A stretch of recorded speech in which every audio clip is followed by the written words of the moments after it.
Selamat pagi Pasis dan teman-teman semuanya. Kami dari kelompok 4 akan mempresentasikan tentang faktor perubahan sosial. Sebelum masuk ke materi, kami akan memperkenalkan anggota kelompok kami. Yang pertama ada saya, Juan. Yang kedua ada Yemima. Yang ketiga ada Jesslyn. Yang keempat ada Oberius. Yang kelima ada Salomo. Langsung aja masuk ke materi. Oke. Perubahan sosial merupakan perubahan yang terjadi dalam struktur, fungsi, ataupun budaya masyarakat dari waktu ke waktu. Nah, perubahan sosial ini bisa meliputi pola perilaku, norma, nilai, ataupun institusi sosial. Nah, salah satu contoh dari perubahan sosial yaitu penggunaan media sosial yang semakin pesat pada zaman sekarang. Oke, faktor pendorong perubahan sosial yang pertama adalah faktor kontak dengan kebudayaan lain. Nah, faktor kontak dengan kebudayaan lain ini bisa berupa difusi. Nah, difusi ini terbagi menjadi dua, yaitu difusi intramasyarakat dan juga difusi antar masyarakat. Nah, apa itu difusi intramasyarakat? Oke, jadi difusi intramasyarakat merupakan penyebaran kebudayaan yang terjadi di dalam masyarakat itu sendiri. Nah, ada juga beberapa faktor yang mempengaruhinya, yaitu seperti unsur baru mempunyai nilai kegunaan, dan pemerintah dapat ikut andil dalam proses difusi ini. Dan juga ada beberapa faktor lainnya juga. Dan sedangkan difusi antar masyarakat merupakan penyebaran kebudayaan yang terjadi antara dua masyarakat atau lebih. Nah, faktor-faktor yang mempengaruhinya adalah terjadi kontak antar masyarakat, kemudian bisa dilakukan dengan cara paksaan, dan juga ada beberapa faktor lainnya. Nah, pembahasan selanjutnya adalah penetrasi atau penembusan, yang merupakan salah satu cara pula untuk mempengaruhi masuknya suatu kebudayaan terhadap kebudayaan lain. Penetrasi damai adalah masuknya kebudayaan baru dengan jalur damai, dan penetrasi ini tidak akan menghasilkan konflik, justru memperkaya budaya masyarakat setempat. Dan penetrasi damai ini juga tidak akan menghilangkan unsur asli budaya di daerah tersebut. Salah satu contohnya adalah asisten rumah tangga yang menyesuaikan diri dengan budaya di rumah majikannya. Kemudian dari penetrasi damai ini dihasilkan 3 hal. Yang pertama yaitu akulturasi, yang kedua asimilasi, dan yang ketiga adalah sintesis. Nah, yang pertama, akulturasi adalah percampuran dari dua budaya yang menghasilkan budaya baru tanpa menghilangkan kebudayaan aslinya. Nah, salah satu contohnya adalah Keraton Kasepuhan Cirebon.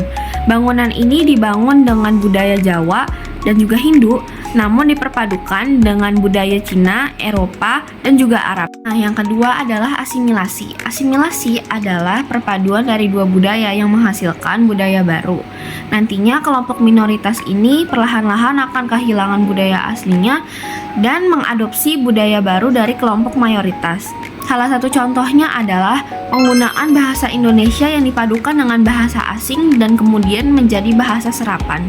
Yang ketiga adalah sintesis. Sintesis adalah perpaduan dari dua budaya yang menghasilkan budaya baru yang berbeda dari keduanya. Salah satu contohnya adalah perpaduan makanan tradisional Indonesia dengan makanan barat, yaitu keju, yang nantinya akan menghasilkan variasi kuliner baru. Ya, di sini saya akan menjelaskan tentang penetrasi paksa. Penetrasi paksa itu adalah suatu upaya pada suatu negara yang dimana ia berusaha untuk menguasai wilayah-wilayah atau pasar serta sumber daya suatu negara yang lain dengan secara paksa atau tekanan, sehingga merugikan satu pihak pada suatu negara tersebut karena tidak melalui suatu persetujuan.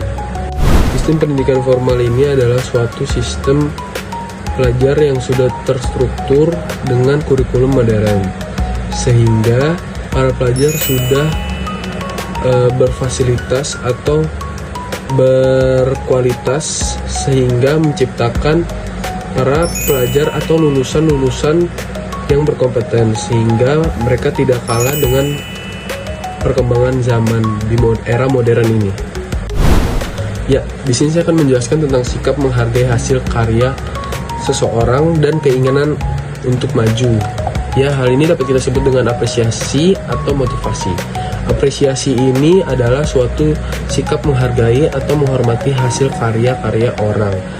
Dengan cara kita tidak menjudge karya-karya mereka, tetapi kita memberi motivasi kepada mereka. Motivasi itu adalah suatu dorongan untuk membuat mereka lebih semangat mencapai tujuan mereka dan mereka dapat menjadi lebih baik lagi. Toleransi adalah sikap menerima perbuatan yang dianggap menyimpang atau berbeda. Sikap ini penting ditanamkan dari sejak kecil, terutama di Indonesia yang memiliki beragam ras, suku, agama, dan budaya. Oke, kita masuk ke sistem lapisan masyarakat yang terbuka. Sistem lapisan masyarakat terbuka ini adalah sistem yang memudahkan terjadinya perubahan sosial, dan artinya adanya kesempatan bagi setiap individu untuk melakukan perubahan-perubahan sesuai dengan kemampuan mereka sendiri.